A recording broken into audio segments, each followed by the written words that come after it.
Good morning class.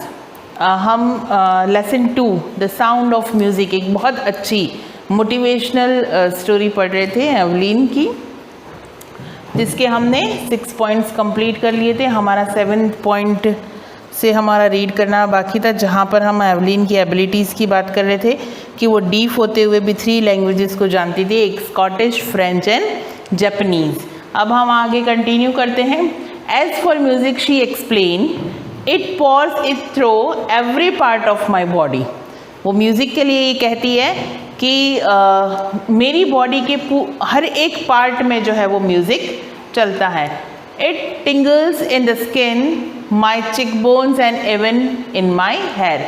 वो मेरे चिक से लगाकर, स्किन से लगाकर, हेयर से लगाकर बॉडी के हर एक पार्ट में म्यूज़िक की जो बीट निकलती है, जो उसके जाइलोफोन की जो बीट निकलती है, जो वाइब्रेशंस निकलती है, वो उसकी बॉडी के हर एक पार्ट पे, हर एक सेंस पे काम करती है। तब वो म्यूज़िक को इतना अच्छे से बजा लेती है या प्ले कर लेती है। When she plays the xylophone, she can sense the sound passing up the stick into her fingers. जब वो xylophone को बजाती है तो स्टिक्स को, जब xylophone को प्ले करने के लिए जब स्टिक्स को यूज़ करती है तो उसमें जो वाइब्रेशंस निकलती है, उसमें जैसे साउंड निकलता है, वो उसके फिंगर पॉर्स से, फिंगर टिप्स से होता हुआ उसकी बॉडी पर पास आउट होता है। By learning against the drum, she can feel the resonance flowing into her body. और जब उसे म्यूज़िक को प्ले करना स्टार्ट किया तो उसके बाद उसके जो बॉडी ऑर्गन से, सेंस ऑर्गन से उसके, उन्होंने उस म्यूज़िक को जब फील करना स्टार्ट किया तो उसके बाद उसकी पॉजिटिविटी इतनी बढ़ गई कि उसने हर एक चीज़ को फील करके सीखना स्टार्ट कर दिया। उसको एक टैक्ट आ गई कि किस तरह हम चीज़ों को फील करके अपने अंदर ला सकते हैं। On a wooden platform she removes her shoes so that the vibration pass दो हर बैर feet and up her legs. जब वो जाइलोफोन बजाती है तो जो प्लेटफॉर्म यूज़ करती है वो वुडन प्लेटफॉर्म होता है। अब वुडन प्लेटफॉर्म होगा और उसके ऊपर जब जाइलोफोन बजेगा तो उसकी जब बीट, जब वो प्ले करेगी तो बीट के अंदर से जो वाइब्रेशंस निकलती है वो वुडन फ्लोर से, उसके पैर की फीट से होती हुई सब तरफ मूव करती है। हमें 8 पॉइंट देख लेते हैं। Not surprisingly Evelyn delight her audience. In 1991, she was presented with the Royal Philharmonic Society prestigious Soloist of the Year Award. अब उसको 1991 में एक बहुत प्रेस्टिजियस अवार्ड से अवॉर्डेड किया गया, उसको रिवॉर्ड के रूप में मिला, क्योंकि वो सोसाइटी के लिए एक बेंचमार्क बन गई थी, एक मार्क बन गई थी कि डीफ होते हुए भी, यानी कि आप डिसेबल होते हुए भी लाइफ में बहुत कुछ अचीव कर सकते हैं।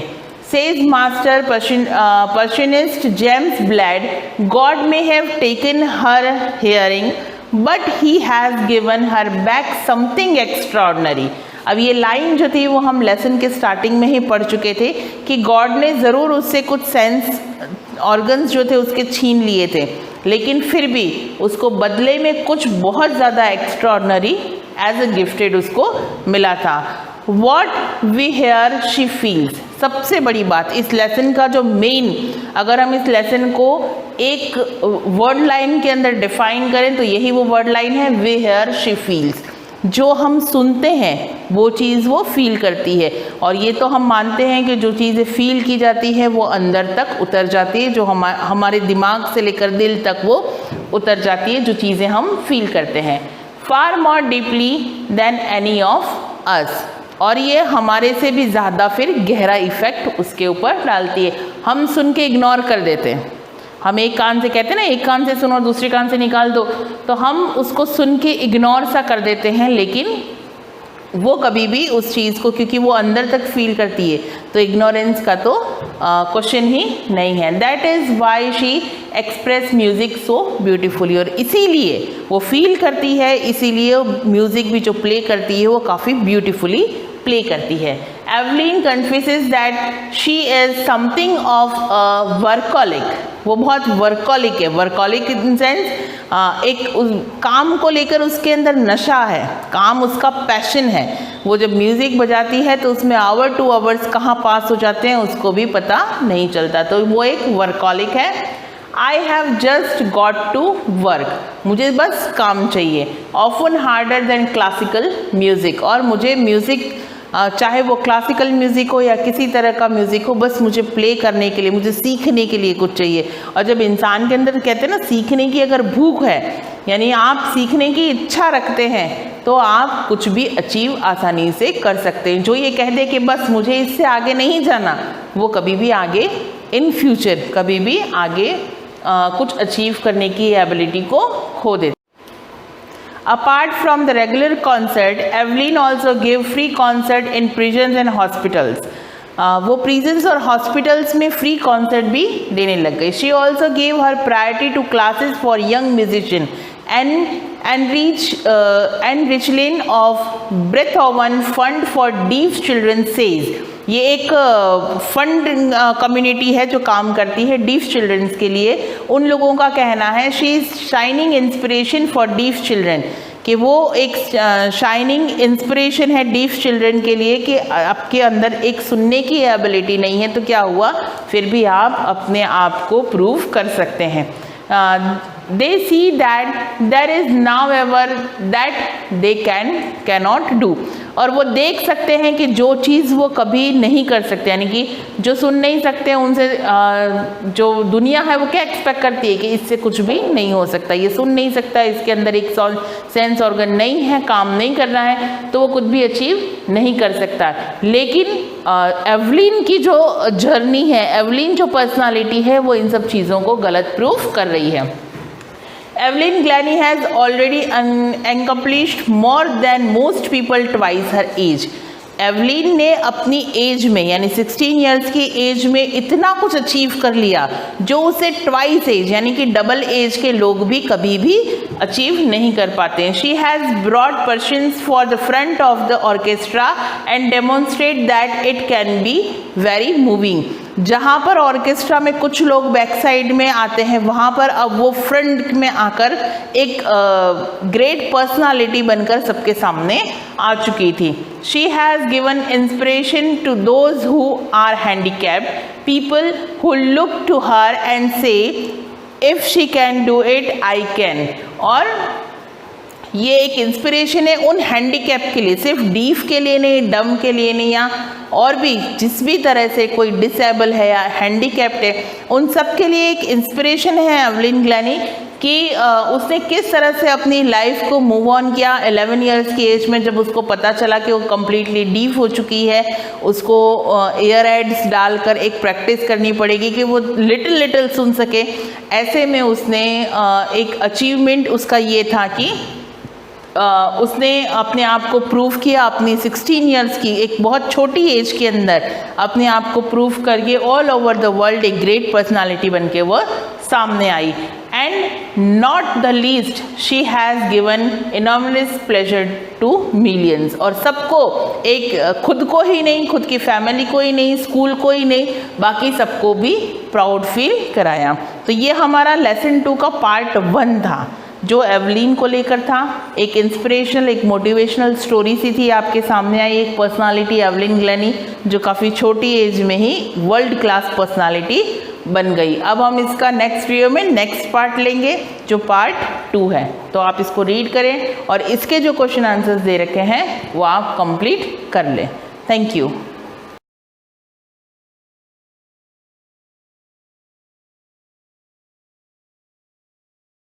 सुप्रभात विद्यार्थियों, आज नए टॉपिक के साथ प्रकरण है आज विशेषण, जो हमारे विकारी शब्दों के अंतर्गत आता है। विकारी शब्द हम देखें तो शब्द विचार में 2 प्रकार के शब्द होते हैं ना। शब्द विचार में देखें तो एक तो हमारे थे शब्द विचार में उत्पत्ति के आधार पर हैं, रचना के आधार पर हैं, विभिन्न प्रकार के शब्द हैं, उत्पत्ति, तत्सम, तद्भव, देशज, विदेशी शब्द आते हैं। उसी प्रकार शब्द विचार के अंतर्गत इन्हीं में से 2 प्रकार के शब्द आते हैं। एक तो विकारी शब्द होते हैं।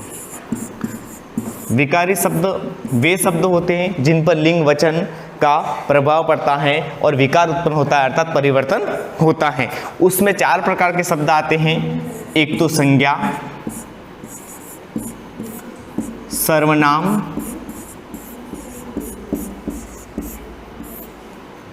क्रिया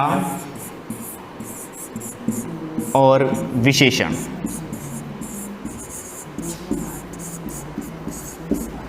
इन 4 प्रकार के शब्द विकारी शब्दों के अंतर्गत आते हैं। तो अविकारी शब्द होते हैं दूसरे, है ना। अविकारी होते हैं जिन पर लिंग वचन का कोई प्रभाव नहीं पड़ता है, वैसे शब्दों को अविकारी शब्द कहते हैं। जिसमें हमारा आता है क्रिया, विशेषण, संबंध बोधक, क्रिया विशेषण के बाद संबंध बोधक,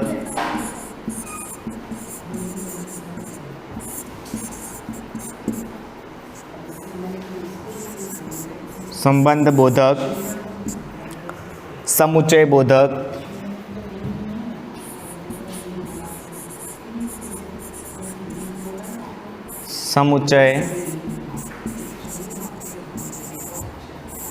बोधक और विस्मयादि बोधक।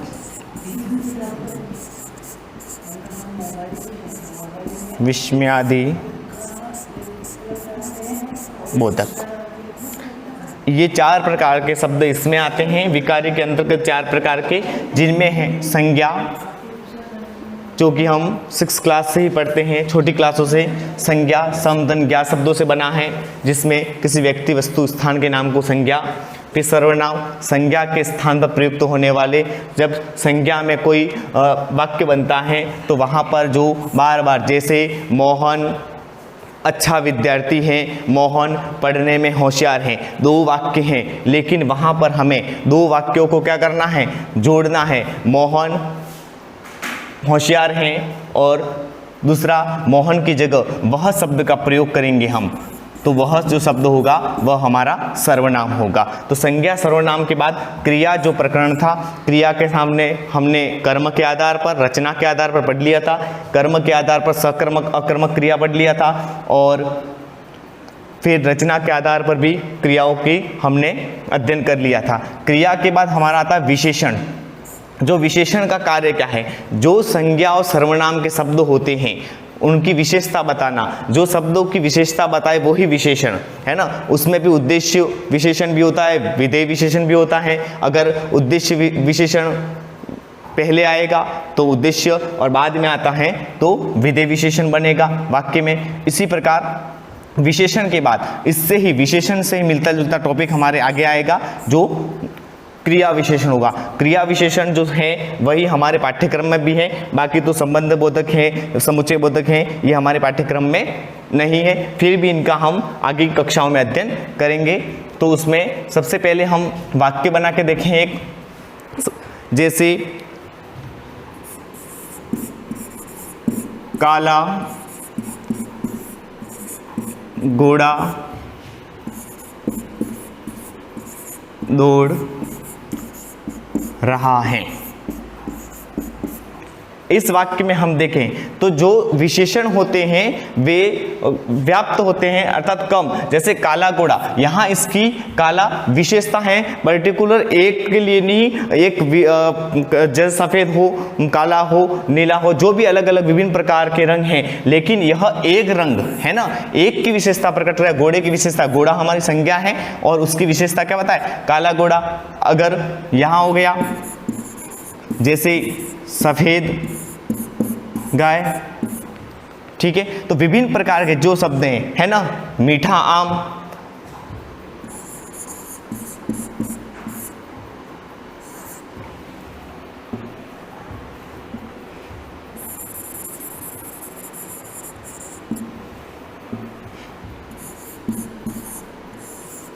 मीठा आम, ये जो शब्द हैं वह मीठा आम की विशेषता बता रहा है, इसलिए विशेषण हुआ। इसी प्रकार कड़वा, नीम या करेला, जो भी शब्द हैं, विभिन्न प्रकार के शब्द हैं जिनकी जो विशेषता बताई जाती है वही हमारे विशेषण के अंतर्गत आता है। एक उदाहरण दूसरा हम देखें,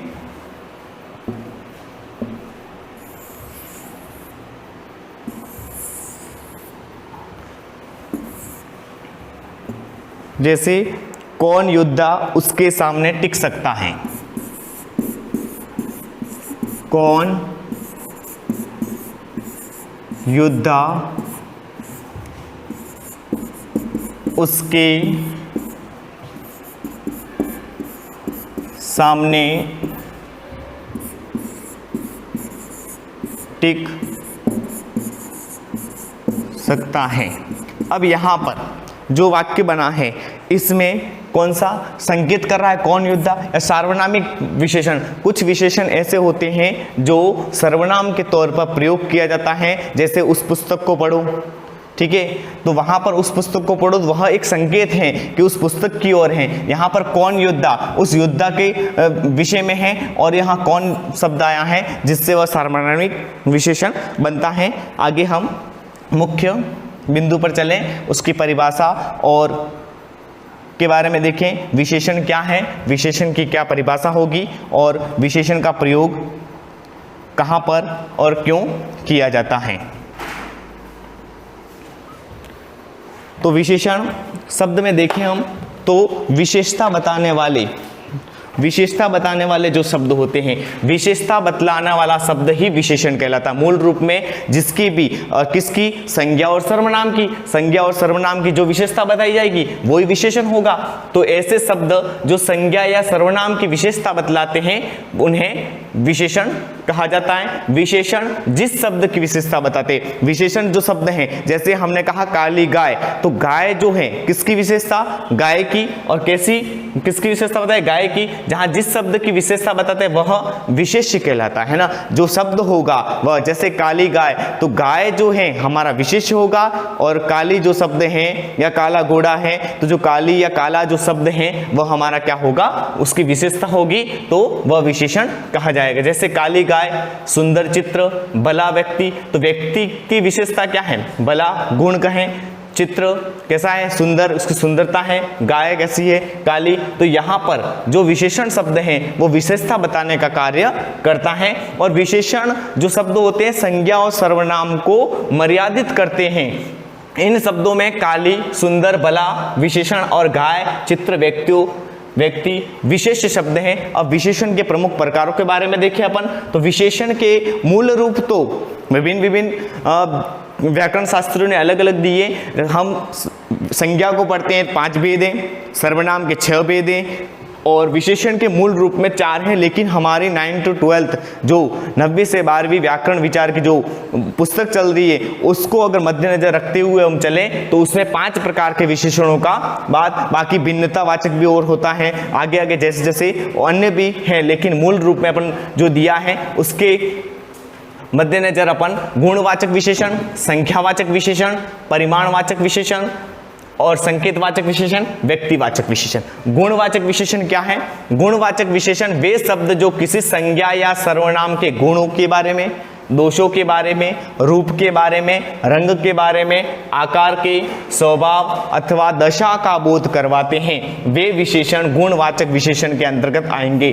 जैसे आम कैसा है, मीठा, उसका गुण है, कमीज पुराना, ठीक है, फिर काली गाय। इस प्रकार जो विशेषण हैं वो हमारे गुणवाचक विशेषण के अंतर्गत आएंगे। जैसे मैंने बताया काला घोड़ा दौड़ रहा है, तो वहाँ पर जो गुण, आकार, प्रकार के बारे में और जो विशेषता बताई गई है उसके रंग के बारे में वह हमारा विशेषण होगा। बाकी हम कल जो मुख्य 4 विशेषण उसके बारे में हम अध्ययन करेंगे। धन्यवाद।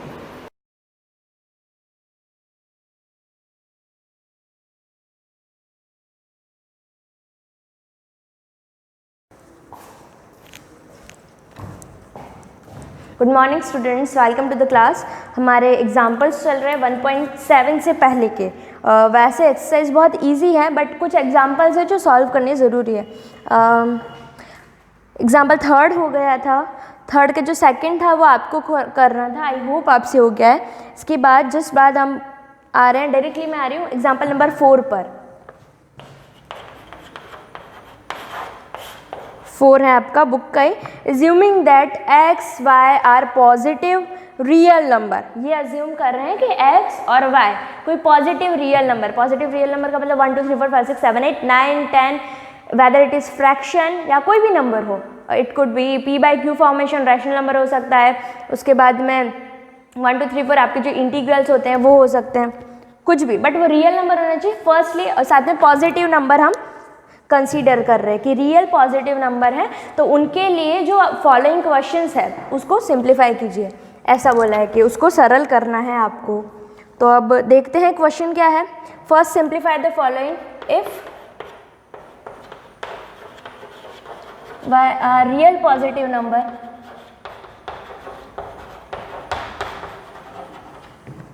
then simplify it। ठीक है, आपको सिंप्लीफाई करना है। जैसे फर्स्ट क्वेश्चन बनता है क्यूब रूट ऑफ x की पावर 12 इंटू रूट x की पावर 6, तो आपको इसको सॉल्व करना है। कैसे करेंगे वो देखिए।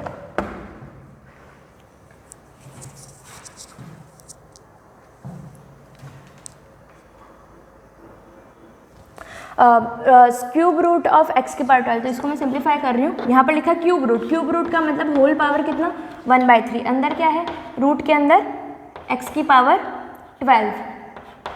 ठीक है, मल्टीप्लाई में एक और चीज़ है स्क्वायर रूट ऑफ, यहाँ पर लिखा है, मेंशन करा है क्वेश्चन में कि यहाँ कुछ नहीं लिखा है एक्चुअली, क्वेश्चन में सिंपल सा रूट बना हुआ है, मतलब जब कुछ नहीं लिखा होता वैसे तो मोस्ट ऑफ द टाइम हम स्क्वायर रूट यूज़ करते हैं, तो आप यही समझ के चले कि यहाँ पर ये स्क्वायर रूट लिखा हुआ है। नहीं भी लिखा हुआ है तो जैसे अंडरस्टैंडेड, अगर कुछ नहीं लिखा इसका मतलब वो स्क्वायर रूट है, तो चाहे तो आप स्क्वायर रूट का साइन लगा, वो नहीं लगाना चाहते तो होल पावर 1/2 भी ले सकते हैं, इज योर x की पावर 6। तो देखो एक चीज़ ये भी होती है कि जब भी रूट करना होता है हमको, तो हम क्या कहते हैं कि अगर रूट ऑफ x² अगर कहीं कहा है या फिर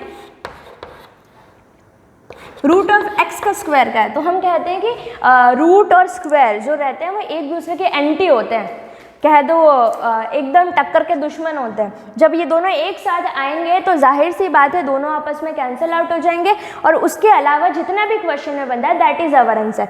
तो यहाँ पर जैसे रूट ऑफ x का स्क्वायर, तो इसका आंसर बनेगा x, और यही चीज़ यहाँ लिखा है कि रूट x का स्क्वायर, तो होल रूट भी आ रहा है होल स्क्वायर भी आएगा, तो इसका आंसर बनेगा x। इसी चीज़ को आप कह सकते हैं root x into root x which is your x। और ये जो फॉर्मेशन है ये क्या कह रहा है, दिस इज सेइंग कि रूट के अंदर है x इंटू एक्स, तो जब बाहर कोई नंबर आता है तो एक पैर बन गया, तो बाहर की तरफ सिर्फ एक ही नंबर आता है। तो वही चीज़ है जो बेसिक आपने पढ़ी है, but this is the thing कि जब भी स्क्वायर और स्क्वायर रूट एक साथ आएंगे तो आपस में कैंसिल आउट हो जाएंगे।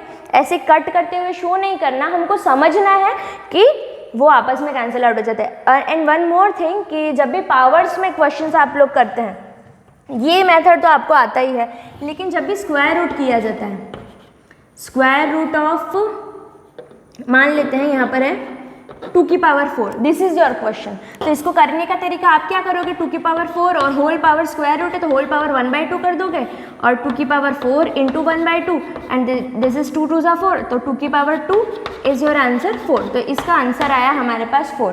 तो एक तरीका तो ये हुआ।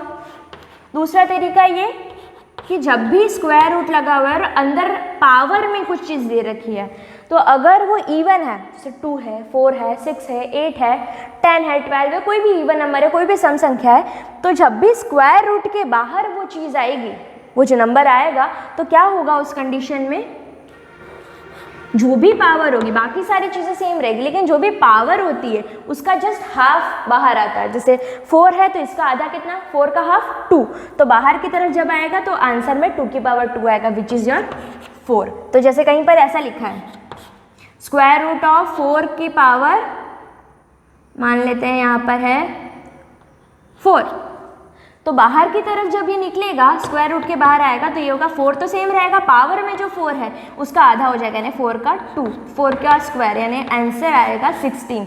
तो इसका जो आंसर आया हमारे पास 16 आया। इसी तरीके से देख लो, जैसे यहाँ लिखा हुआ है 8 की पावर 8 नहीं ले लिया, जैसे 3 ले लिया, ठीक है, मैंने 3 लिया और इसकी पावर है 6, तो इसके बाहर जब ये निकलेगा, स्क्वायर रूट अगर हम कर रहे हैं तो बाहर निकलेगा तब ये जो इसकी पावर है उसका हाफ हो जाएगा। नहीं, 6 का हाफ कितना होता है? 2 3 जा 6 होता है, तो इसका आंसर है 3 की power 3 which is your 27। Clear है? ये जस्ट शॉर्ट ट्रिक्स है समझने के लिए कि डायरेक्टली हम उन चीज़ों को कैसे सॉल्व करेंगे। बाकी ये बेसिक जो तरीका है वो तो हम जानते ही है कि होल पावर में लिखो, फिर पावर्स को मल्टीप्लाई कर दो, ठीक है। अब सॉल्व करते हैं इसको हम। 12 1/3, तो x की पावर मल्टीप्लाई हो जाएगा 12 इंटू 1/3 इंटू एक्स की पावर, या तो आप डायरेक्टली यहाँ पर ये भी कर सकते हो, इसके अकॉर्डिंग क्या कहता है, स्क्वायर रूट लिखा है तो पावर जो होती है वो बाहर निकलेगा तो आधी हो जाएगी। तो हमारे अकॉर्डिंग डायरेक्ट मेथड से x³ आना चाहिए, तो यहाँ से चेक करते हैं ये आंसर आता है यानी, अदरवाइज हम रॉन्ग बोल रहे हैं। x इंटू 1/2, तो 2 3 जा, इसको सॉल्व करते हैं। 3 4 जा 12, तो x की पावर 4 इंटू 2 3 जा 6, तो x की पावर 3। तो देखो यहाँ से जो मैंने डायरेक्ट आंसर निकाला दैट इज x³, यहाँ भी x³, तो मतलब सही है ये मेथड। अब हमने देखा बेसिस आर सेम, जब बेस सेम होते हैं और मल्टीप्लाई में नंबर होते हैं तो बेसिस पावर्स ऐड हो जाती है, तो 4 + 3 यानी x की power 7 is your answer. Clear है? इसी तरीके से हमको सिंप्लीफाई करना है, ज़्यादा कोई बड़ी चीज़ नहीं है, जस्ट सिंपल मैथमेटिक्स लगानी है। नेक्स्ट क्वेश्चन देखते हैं।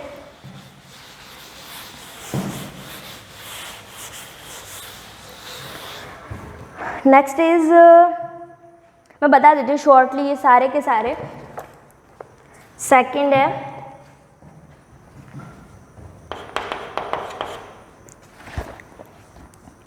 Cube root of square root of y की पावर 6। जब यहाँ कुछ नहीं लिखा, क्वेश्चन में आपके यहाँ कुछ नहीं लिखा, दैट मीन समझ जाना स्क्वायर रूट ही है।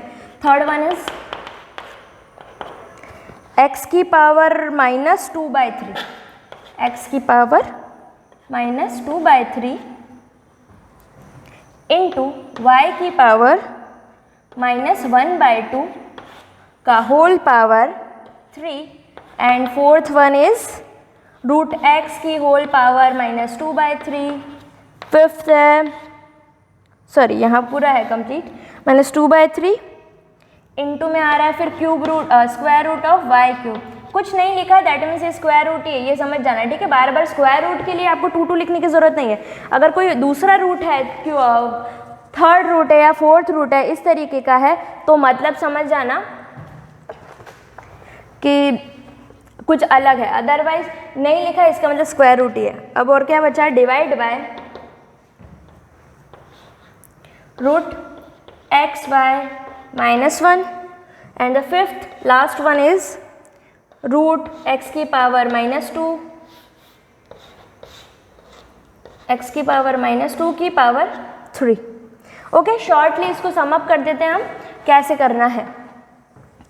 Cube root of, this is not in the multiplication, this is telling the root कौन सा है, क्यूब रूट ऑफ y की पावर 6। तो ये क्वेश्चंस में क्या करना रहता है, जब भी ऐसा पावर्स वाला रहता है तो हम अंदर से सॉल्व करना शुरू करते हैं। मतलब जैसे रूट के अंदर रूट है, तो अब हम क्या करेंगे कि एकदम अंदर से इसको सॉल्व करना है, अंदर से सॉल्व करते करते बाहर आना है। तो अब इसको ऐसे सॉल्व करते हैं। सबसे पहले अंदर वाली चीज़, सबसे इनर जो चीज़ है वो क्या है, y की पावर 6, तो सबसे पहले इसको सॉल्व करना ज़रूरी है। तो क्यूब रूट ऑफ y की पावर 6 लिखा, y की पावर 6, होल में क्या है, स्क्वायर रूट है, इसका मतलब होल पावर 1/2। तो पहले इसको सॉल्व करेंगे। तो this is cube root of y की पावर 6, 1/2 है, तो y की पावर 6 इंटू 1/2। और अगर ऐसे नहीं भी करते तो मैंने क्या सिखाया अभी, जब भी स्क्वायर रूट होता है और पावर में कोई नंबर है, इसका मतलब जब वो नंबर बाहर आएगा तो नंबर में कोई इफेक्ट नहीं आएगा, बस जस्ट जो पावर है वो आधी हो जाती है। तो इसके अकॉर्डिंग क्या आना चाहिए, y³ आंसर आना चाहिए। देखते हैं हमारे पास क्या आंसर आता है। तो that is equal to cube root of 2 3 जा 6, तो y³। अब अगेन क्यूब रूट निकालना है, इसका मतलब y³ की होल पावर 1/3। तो जब सॉल्व करेंगे तो वी गेट y की power 3 into 1/3, that is equal to y। तो फाइनल आंसर जो आपका आया इस फर्स्ट का, that is y।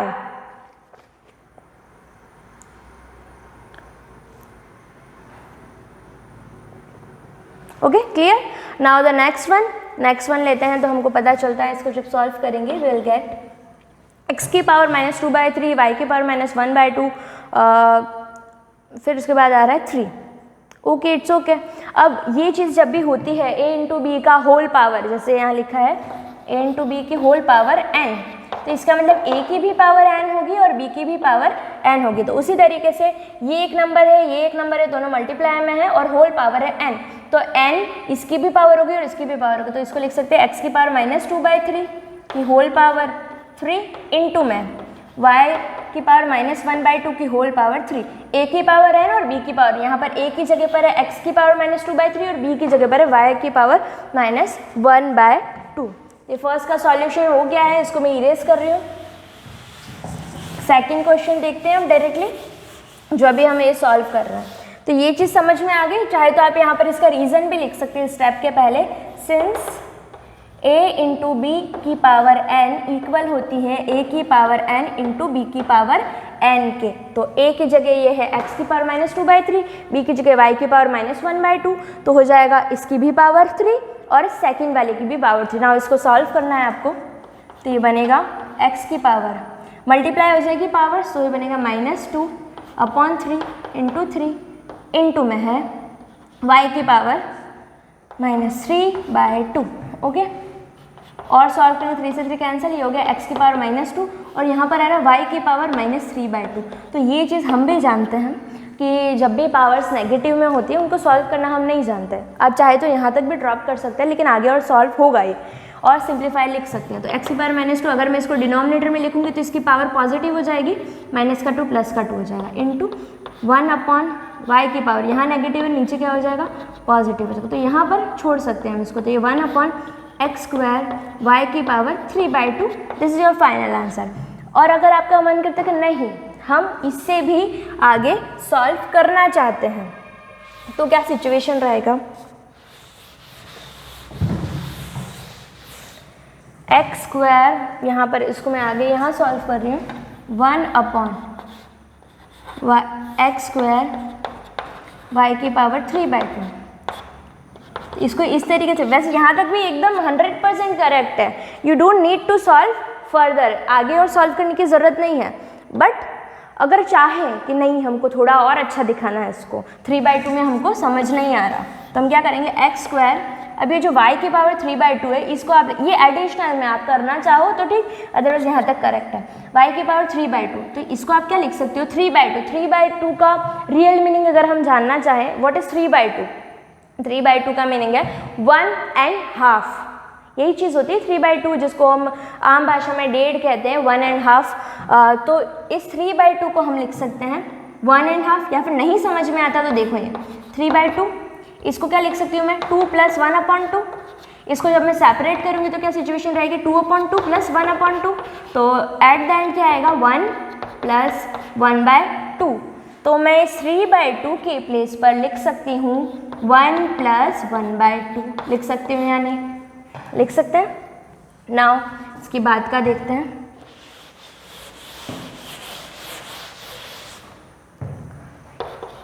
One upon x²। अब देखो पावर्स एडिशन में है, सिंस वी नो दैट कि जब बेसिस सेम होते हैं, वी आर सेइंग a की पावर m इंटू a की पावर n, बेसिस सेम होती है तो पावर ऐड हो जाती है। तो रिवर्स भी तो पॉसिबल है, जब पावर्स ऐड में है मतलब आप अलग अलग बेस करके उसको लिख सकते हैं। तो y की पावर 1 + 1/2, 2 पावर्स एडिशन में है, तो मतलब आप y की पावर इस m को भी लिख सकते हैं यानी कि 1, और इनटू में y की पावर इस n को भी लिख सकते हैं यानी 1/2। नहीं समझ आता तो दोनों को रिवर्स सॉल्व करके देख लो, इन दोनों को मल्टीप्लाई करने पर क्या y की पावर 1 + 1/2 आना चाहिए, आएगा, बिल्कुल आएगा।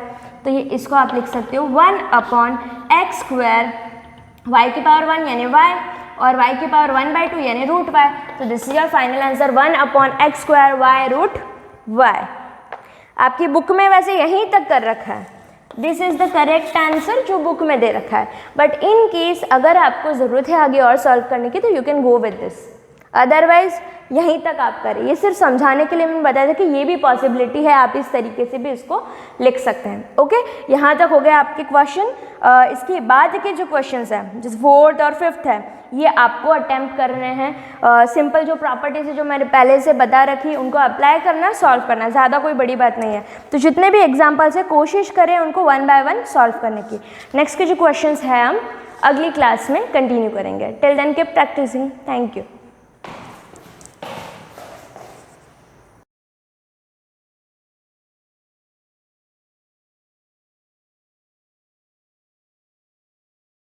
Good morning class 9th, unit of life का पार्ट 34 पढ़ेंगे। प्रीवियस क्लास में मैंने आपको न्यूक्लियस स्टार्ट करवाया था, सेल ऑर्गेनिल्स पढ़ रहे हैं। सेल के स्ट्रक्चर में सेल ऑर्गेनिल स्टार्ट हुआ है, जिसमें फर्स्ट टॉपिक हमारा न्यूक्लियस का है।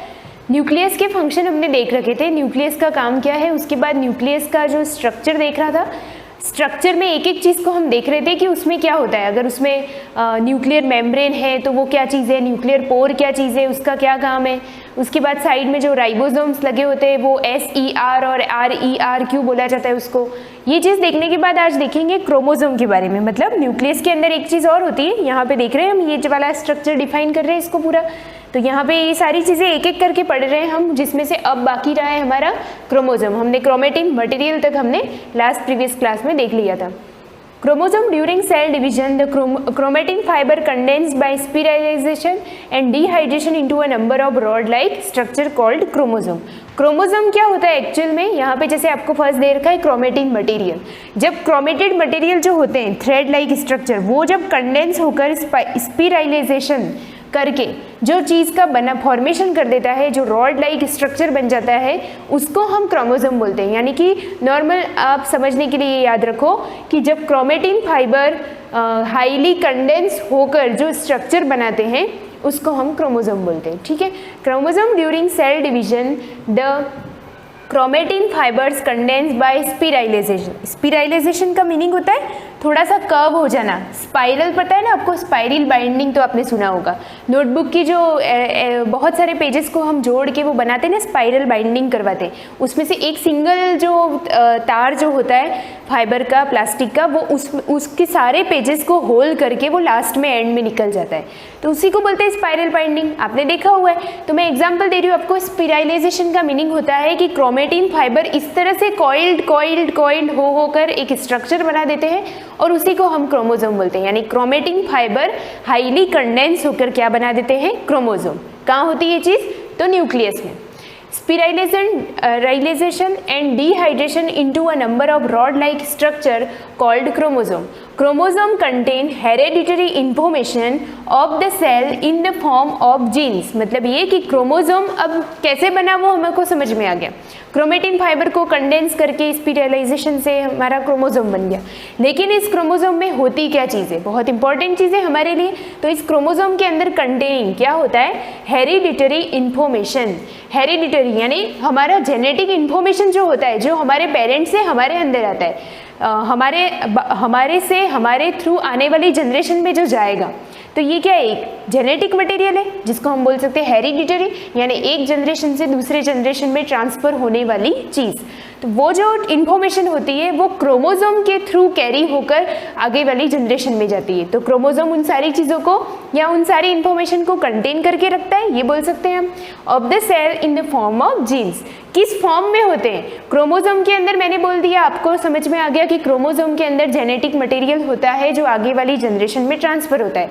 लेकिन वो किस फॉर्म में होता है, तो वो जीन फॉर्म में होता है। हम बोलते हैं ना हमारी बॉडी में जीन्स होते हैं और वो जीन्स ही डिसाइड करते हैं कि हमारा कलर, हमारा शेप, हमारा बॉडी का स्ट्रक्चर, हमारे एक एक पर्टिकुलर ऑर्गन का कलर, हमारे हेयर्स का कलर, आईज का कलर किस तरह से होगा, वो चीज़ कौन डिसाइड करती है, हमारे न्यूक्लियस के अंदर क्रोमेटिन फाइबर से बना है क्रोमोसोम, और क्रोमोसोम के अंदर होते हैं डीएनए और उसके अंदर होते हैं जीन्स।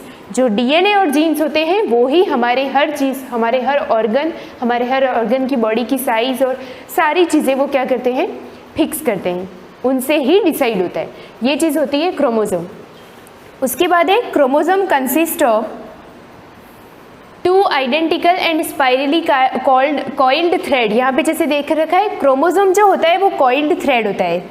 थ्रेड जो होता है, थ्रेड यानी धागे जैसा, और कॉइल्ड यानी मुड़ा हुआ, यानी बार बार कॉइल्ड होता रहेगा। Chromosome consist of 2 identical spirally coiled threads called chromatid joined with lightly colored constriction called centromere। मतलब ये कि क्रोमोसोम जो बना होता है वो हमारे 2 क्रोमेटिन फाइबर के जुड़ने से बनता है। वो जो 2 क्रोमेटिन या आइडेंटिकल स्पाइरली कॉइल्ड थ्रेड होते हैं, यानी पहले जो क्रोमेटिन फाइबर थे वो थ्रेड की तरह होते हैं, वो आपस में क्या हो जाते हैं, क्रोमेटिड हो गए, वो क्रोमेटिड थ्रेड लाइक स्ट्रक्चर। जब वो क्रोमेटिड जॉइन हो जाते हैं तो जॉइन होने के बाद उनके बीच में जहाँ से वो जॉइंट होते हैं वहाँ पर एक लाइट कलर का कॉन्स्ट्रिक्शन बनता है। मतलब ऐसा पता चलता है कि यहाँ से दोनों क्रोमेटिड फाइबर एक दूसरे से जुड़े हुए हैं। आपको मैं स्ट्रक्चर दिखाती हूँ, ये वाला, जिसे ये क्या दे रखा है, एक बीच, ये दोनों क्रोमेटिड है, दोनों क्रोमेटिड से 1 और 2, एक ऊपर साइड में एक लोअर साइड में। तो अपर और लोअर दोनों क्रोमेटिड से जो क्रोमेटिड फाइबर है, जो थ्रेड लाइक स्ट्रक्चर है, वो एक पॉइंट से दोनों आपस में जुड़े हुए हैं और उस पॉइंट को क्या बोलेंगे हम, सेंट्रोमियर। कॉन्स्ट्रिक्शन, जिस कॉन्स्ट्रिक्शन से दोनों जुड़े हुए होंगे उनको हम बोलते हैं सेंट्रोमियर। यहाँ जैसे लिखा है constriction, light coloured constriction. Light colour मतलब ये कि जब उसको माइक्रोस्कोप में देखोगे तो आपको समझ में आएगा कि ये दोनों पार्ट जो है वो डार्क कलर के और ये जो चीज़ है वो थोड़ा लाइट कलर का दे रहा है, तो वो दैट मीन्स क्या है, सेंट्रोमियर। सेंट्रोमियर जो दोनों को आपस में जोड़ने का काम करता है, यानी दोनों के बीच का क्या है वो connective link. Constriction called centromere. The 2 parts of a chromatid on either side of a centromere are called arms। मतलब ये कि constriction यानी सेंट्रोमियर के साइड में जो 2 क्रोमेटिड फाइबर लगे होते हैं जो आपस में जुड़ जाते हैं उनको हम क्या बोल सकते हैं, आर्म। आर्म यानी वही 2 चीज़ें बन गई, इसकी 2 भुजाएं जैसे बन गया ये, तो इसको हम आर्म बोल सकते हैं, आर्म्स। ठीक है। Genetic information is actually contained in DNA. हमारी जो जेनेटिक, मैंने बता दिया, genetic material, genetic information, DNA, ये सारी चीज़ें जो होती है वो डीएनए से रिलेटेड होती है। मतलब हमारा जेनेटिक इन्फॉर्मेशन जितना भी होगा, जो हेरेडिटरी मटेरियल होगा, वो सब किसके अंदर होता है, डीएनए के अंदर होता है, deoxyribose nucleic acid. The segments of DNA functions as gene. हमारा जो डीएनए का एक एक सेगमेंट होता है, डीएनए कैसा होता है वो तो आपको पता है, ऐसा स्ट्रक्चर आप हमेशा देखते हो डीएनए का, कई कितनी जगहों पे बना होता है ना, बुक में भी बना होता है और ऐसे भी डीएनए का जो स्ट्रक्चर होता है उसके हर एक सेगमेंट में क्या होता है, the segment of DNA functions as gene. DNA का हर एक सेगमेंट पर्टिकुलर एक जीन की तरह काम करता है। The genes are arranged in a linear fashion cover. ये जो जीन्स होते हैं वो हमेशा लीनियरली अरेंज होते हैं। डीएनए और फैशन ओवर डीएनए और क्रोमोसोम, यानी डीएनए की बात करो या क्रोमोसोम की बात करो तो इन पे लीनियर अरेंज होगी, मतलब एक यहाँ होगा, 2 यहाँ, 3, 4, 5, इस तरह से सारे जीन्स का अरेंजमेंट क्रोमोसोम या डीएनए के सेगमेंट के ऊपर होता है। किसका, जीन्स का अरेंजमेंट।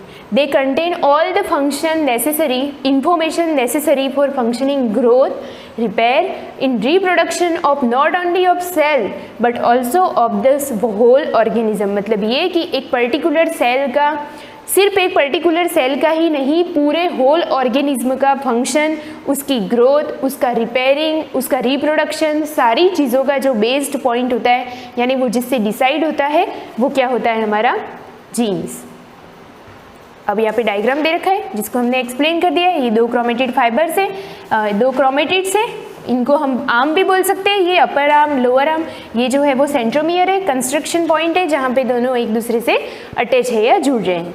नेक्स्ट है अब हमारी ये एक्टिविटी है, इसको आप यहीं पे बुक में फिलअप कर देना, आगे से ढूंढ के आपको मिल जाएंगे, टेस्ट योरसेल्फ पे। ये टाइप्स ऑफ क्रोमोसोम, नेक्स्ट आपका टॉपिक क्या है, क्रोमोसोम के टाइप कितने होते हैं। हम क्रोमोसोम पढ़ने जा रहे हैं, न्यूक्लियस शुरू किया है, न्यूक्लियस के अंदर चले गए हम, तो न्यूक्लियस के अंदर जाने के बाद हम इंपॉर्टेंट चीज़ क्या पढ़ते हैं, क्रोमोसोम, क्योंकि ये बाहर से तो हमने पढ़ लिया, न्यूक्लियर मेम्ब्रेन, न्यूक्लियर पोर, ये सारी चीज़ें देख ली। अब क्रोमोसोम जो पढ़ रहे हैं उसके वापस टाइप्स हो जाते हैं, किसके बेस पर, depending upon the position of centromere. Centromere बताया ना मैंने, ये वाला, ये जो सेंट्रोमियर है इसकी पोजिशन क्या होती है, कभी कभी चेंज होती रहती है, कभी ये सेंट्रोमियर यहाँ है, कभी भी यहाँ आ जाएगा, कभी एकदम लास्ट में आ जाएगा, कभी होगा ही नहीं। तो इस बेस पर, इसकी पोजीशन के बेस पर, depending upon the position of centromere, chromosome are again of 4 type, chromosome को 4 टाइप में बांट दिया गया है। लिखा है यहाँ पे पोजीशन ऑफ सेंट्रोमियर। तो देखते हैं हम इसके कौन कौन से 4 टाइप है। आपको डायग्राम में भी दिख रहा है, नेक्स्ट जैसे ही टर्न करोगे बुक का पेज आपको डायग्राम दिख रहा होगा, यहाँ पे दिख रहा है। मैं आपको लैंग्वेज से बताने से पहले आप डायग्राम देख लो, आपको फिर लैंग्वेज इजीली समझ में आएगी। जैसे ए पोजीशन में दे रखा है मेटासेंट्रिक, मेटा मीन्स सेंटर में, बिल्कुल बीच में। सेंट्रोमियर की बात हो रही है, सेंट्रोमियर के बेस पर क्रोमोसोम के टाइप है। यहाँ पर क्रोमोसोम के यही 4 टाइप नहीं होते और दूसरे बेस पर दूसरे टाइप होते हैं। हर किसी जैसे सलाइवा क्रोमोसोम, जैसे किसी की लार ग्रंथि में अलग क्रोमोसोम होता है, पॉलीडीन, लैम्ब ब्रूश, वो तो आप हायर क्लासेस में देखोगे 11th में। पर अभी आपको सिर्फ ये पढ़ना है कि सेंट्रोमियर की पोजीशन पे क्रोमोसोम के हमारे 4 टाइप है जो आपकी बुक में दे रखे हैं। जैसे यहाँ सेंट्रोमियर बीच में है तो इस पोजीशन को हम बोलेंगे मेटासेंट्रिक। यहाँ सेंट्रोमियर थोड़ा सा इधर है, ये आर्म बड़ी हो गई, ये आर्म छोटी हो गई, तो ये इस पोजीशन को बोलेंगे सब मेटासेंट्रिक। थर्ड पोजीशन में एक्रोसेंट्रिक, जिसमें सेंट्रोमियर और ऊपर है, ये बहुत छोटा है, ये बहुत लंबा है। दोनों को कंपेयर करो ना, ये थोड़ा छोटा है, ये थोड़ा बड़ा है, बट ये बहुत छोटा है इसके कंपैरिजन में, और ये बहुत बड़ा है, लंबा है, इसके कंपैरिजन में लॉन्ग है, तो इसको बोलेंगे एक्रोसेंट्रिक। और ये चीज़ जो है वो टीलोसेंट्रिक है, जिसमें एक साइड की आर्म्स मिसिंग है, गायब हो गई है, ठीक है। तो हम इसको बोलते हैं, ऐसे नाम दे दिया है, मेटा, सब मेटा, एक्रो और टीलो। पीछे सबके जोड़ दो centric.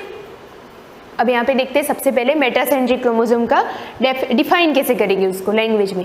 The chromosome in which the centromere is situated in the centre and 2 arms are almost equal in length is known as metacentric chromosome.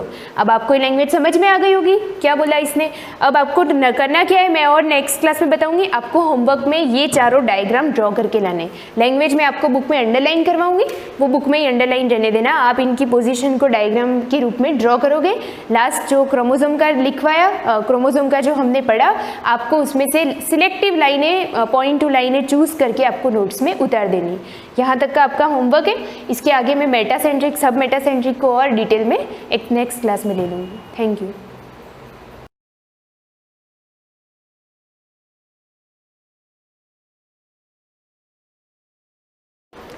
Good morning students. हम हिस्ट्री का first chapter पढ़े थे, French revolution. इसके बारे में जो कल last पढ़ा था हमने कि क्रांति कैसे स्टार्ट हुई, बिगनिंग, उसका प्रारंभ कैसे हुआ था। तो बहुत सारे ऐसे रीज़न थे जो हमने पढ़ लिए थे, लेकिन उसमें अभी भी बहुत कुछ बाकी है कि किन कारणों से क्रांति स्टार्ट हुई थी। तो उसी के आगे हम कंटिन्यू करते हैं। लास्ट हमने रूसो की बुक के बारे में पढ़ा था, सोशल कॉन्ट्रैक्ट, जिसके बारे में उन्होंने जो मिडिल क्लास के जो थर्ड स्टेट वाले जो लोग थे, उन्होंने प्रपोजल जो रखा था कि ईच रिप्रेजेंटेटिव 1 वोट होना चाहिए, यानी कि जितने भी रिप्रेजेंटेटिव है उनका वोट होना चाहिए। तो लेकिन उसको लुई 16 ने एक्सेप्ट नहीं किया था और लोगों ने इसका उनको सामाजिक रूप से उन्होंने बहिष्कार किया और उनको वहाँ से रिजेक्ट कर दिया गया था। तो अब देखते हैं इसके आगे कंटिन्यू। अब वापस मिडिल क्लास की बात हो रही है, थर्ड स्टेट वालों की बात हो रही है। थर्ड स्टेट ने और क्या क्या विरोध किया था, क्या क्या पॉलिसी उनके लिए उन्होंने स्टार्ट कर दी थी जिससे सरकार उनकी बात को माने। यानी कि लुई 16 को कुछ न कुछ करके उनकी बात अपने को उनकी बात मनवानी है, तो क्या करेंगे, अपन प्रोटेस्ट करेंगे, विरोध करेंगे। उसी से आगे देखो। The third state representative saw themselves as a spokesman for the entire French nation। क्या दे रखा है कि जितने भी थर्ड स्टेट के रिप्रेजेंटेटिव थे उन्होंने अपने आप को themselves, अपने आप को क्या समझ लिया था, स्पोक्समैन, यानी कि हम ही बोलने वाले प्रवक्ता है और हमको जो कहना है पूरे फ्रेंच नेशन को, यानी कि कहते हैं ना क्लियरली अपनी बात बोलना। तो यहाँ पर भी उन लोगों ने क्या किया कि पूरे नेशन को, पूरे फ्रेंच नेशन को उन्होंने अपने जो भी बात थे, जो भी उनको बोलना था वो क्लियरली बोलते थे, डरते नहीं थे। दे असेंबल्ड ऑन 20 जून, वो 20 जून को इकट्ठे हो रहे थे। कहाँ पर, असेंबल का मतलब सभा आयोजित हो रही है उनकी, in the hall of an indoor tennis court in the ground of Versailles. Versailles का जो महल था उसके ग्राउंड में एक इंडोर टेनिस कोर्ट बना हुआ था, वहाँ पर उनकी क्या हो रही थी, मीटिंग आयोजित हो रही थी। दे अनाउंस्ड, उन्होंने क्या अनाउंस किया था, themselves a नेशनल असेंबली, अपने आप को ही वो क्या समझ रहे थे, राष्ट्रीय सभा समझ रहे थे। एंड डिसाइड, और उन्होंने डिसाइड किया था, not to disperse till that had drafted a constitution for French that would check the powers of the monarch. उन्होंने क्या मतलब कि उस समय फिक्स किया था कि कॉन्स्टिट्यूशन के अंदर मोनार्क की जो दे रखी कि किस प्रकार क्या क्या मोनार्क के पावर से उसको क्या करेंगे, हम चेक करेंगे कि मोनार्क, क्योंकि यहाँ पे शासन कौन सा था, मोनार्क की शासन था, तो मोनार्क के पास कौन कौन से पावर होते हैं उसको हम चेक करेंगे। कौन कह रहे हैं, थर्ड स्टेट के लोग कह रहे हैं। All the representative were led by the Mirabeau and abbesses. क्या दे रखा, जितने भी रिप्रेजेंटेटिव थे उनको लेड कौन कर रहा था, मेरब्यू और एबेसेस। ये दोनों कौन थे, फिलोसोफर थे। जैसे रूसो और जॉन लॉक का नाम आया था, उसी प्रकार से ये भी कौन है, फिलोसोफर है। Merbeau was a noble by birth but agreed with the need of such a society that got rid of feudal privileges। क्या दे रखा है, देखो मेरब्यू कौन था, जन्म से वो नोबल था, क्योंकि यहाँ पर विशेषाधिकार किसको मिले हुए थे, जन्म के आधार पर मिले हुए। नोबल बाय बर्थ के आधार पर वो कौन था, नोबल था, रईस था, लेकिन but agreed with the need of such a society, लेकिन उसने क्या सहमति जताई कि समाज में क्या क्या आवश्यकता है उसके ऊपर, और समाज में जो बुराइयां हैं, जो फेड्यूल लोगों को जो अधिकार नहीं मिले हैं, उनको वो अधिकार दिलवाना है और करवाना है। तो ये कौन सोच रहा है, मेरब्यू सोच रहा है, जबकि वो जन्म से क्या था, नोबल था, उसके पास तो सारे प्रिविलेज थे, लेकिन वो थर्ड स्टेट वालों के लिए क्या कर रहा था, उनकी हेल्प कर रहा था। He published a journal and delivered rushing speeches to the crowded assembled at Versailles। देखो क्या दे रखा, उसने ऐसे मतलब कि रोष भरे रशिंग स्पीचेस, ऐसे मतलब कि कठोर वचनों के साथ या रोष भरे जो स्पीचेस थे, जो भाषण थे, उसको क्या किया था, उसने पब्लिश किया था, प्रिंट किया था, जिससे कि वर्साइल के अंदर जो सभा हो रही थी उसमें बहुत सारे लोग इकट्ठे हो सके उनको सुन क्योंकि लोगों के पास ऐसे पर्टिकुलर कोई माध्यम नहीं था कि एक एक को जाके बताए। तो न्यूज़पेपर के अंदर, बुक के अंदर कोई भी अपन इन्फॉर्मेशन दे रहते हैं तो लोगों को सबको पता चल जाता है। अब देखो क्या हुआ था, Paris was in turmoil on the morning 14 जुलाई 1789। क्या दे रखा है, पेरिस के अंदर टर्मोइल का मतलब कह सकते हैं अफरा तफरी मची हुई हो या फिर डर हो, भय का माहौल हो। कब था ऐसा, मॉर्निंग 14 जुलाई 1789 में। 14 जुलाई 1789 को पेरिस के अंदर सुबह सुबह लोगों के दिमाग में क्या था, बहुत भय का माहौल था, बहुत अफरा तफरी वहाँ पे मची हुई थी, लोगों के अंदर बहुत डर था।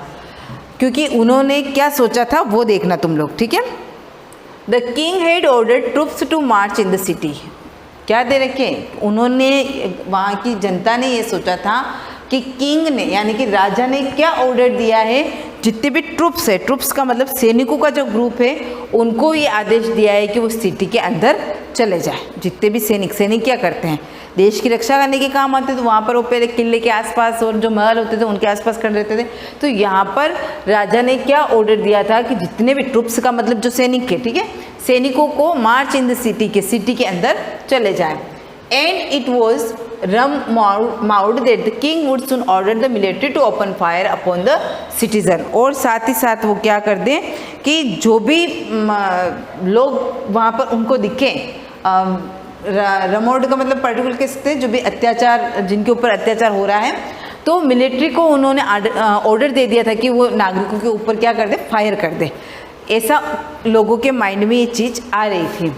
इन pancake reaction, around 7,000 men and women had gathered in front of the town hall and were determined to from there on breach or peoples military force. अब क्या हुआ, ऐसे में 7,000 महिलाएं और पुरुष वहाँ पर एकत्रित हो गए थे। गेदर्ड कहाँ पर इकट्ठे हो, फ्रंट ऑफ टाउन हॉल, जो टाउन हॉल जो उनका था उसके सामने इकट्ठे हो गए थे। Determine of their own bridge and people. क्या दे रखा है, उनकी जो भी मांगे थी उन सबको लेकर, और वहाँ पर मिलिट्री फोर्स भी आ गई थी।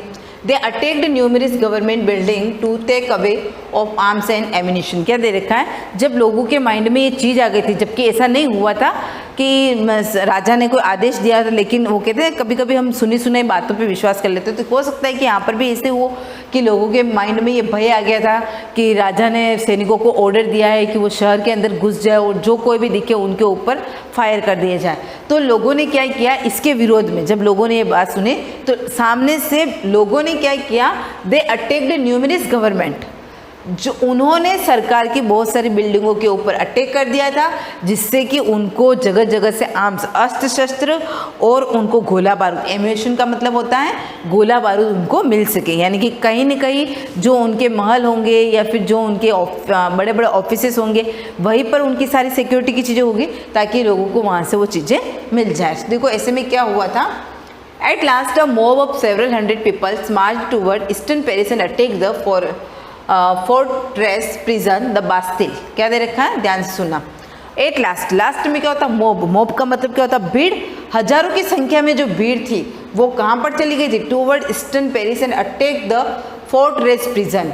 एक बहुत बड़ा उनका जेल था, जेल थी, प्रिजन का मतलब होता है जे दुर्ग के समान जो जेल थी, जिसको कहते हैं बास्तिल। क्या नाम है उसका? Bastille. In search of stocked ammunition, क्या ढूंढने के लिए? गोला बारूद और अस्त्र शस्त्र ढूंढने के लिए उन्होंने उस बास्तिल का जो जेल था, बास्तिल का जो दुर्ग था, दुर्ग के समान जो जेल थी, उसके ऊपर भी लोगों ने क्या कर दिया था? अटैक कर दिया था। In the violence that continued, the Bastille commander was murdered and all of the 7 prisoners were released। देखो क्या दे रखा था कि उन लोगों ने कंटिन्यू वो वायलेंस, हिंसा कर ही रहे थे, आम पब्लिक की बात कर रही हूँ मैं।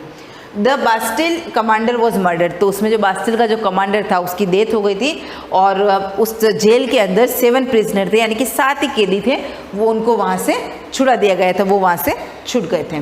The Bastille was hated by all because it symbolized the autocratic power of the king. अब जो बास्तिल का दुर्ग बहुत फेमस था, बहुत अच्छा था, तो उसके आप लोगों को तो यहाँ पर दिख रहा होगा storming of the Bastille. Bastille में किस प्रकार से स्ट्रोम हो गया था, तो मतलब कि लोगों ने जो अटैक कर दिया था उसकी वजह से, तो वो बहुत अच्छा था। तो उसके जो अवशेष थे, यानी कि उसकी जो कोई चीज़ें होगी जिसको आप सेव करके रख सको, तो उसको उन्होंने क्या कर दिया था, उसके सिंबल को सुरक्षित रखने के लिए जो पैसे वाले लोग थे उनको दे दिया था। Thus the fortress was destroyed and broken। हो गया था यहाँ पर जो दुर्ग था वो क्या हो गया था? डिस्ट्रॉय, खत्म हो गया था, नष्ट हो गया था और टूट फूट गया था। Stone pieces sold in the market, जो उसके स्टोन थे उसको मार्केट में बेच दिया गया। To all people who wished to preserve moments of destruction, जो भी ये विनाश हुआ है इसके मोमेंट्स को प्रिजर्व करना चाहता था, उनको ये चीज़ें बेच दी थी। तो जिसको वो चीज़ें खरीदनी थी बास्तिल के दुर्ग से रिलेटेड जो भी स्टोन थे, उन लोगों ने उसको खरीद लिया। इससे आगे कंटिन्यू बिगनिंग ऑफ में अभी तक और भी बाकी है, इसको हम कल के वीडियो में कंटिन्यू करेंगे। Thank you.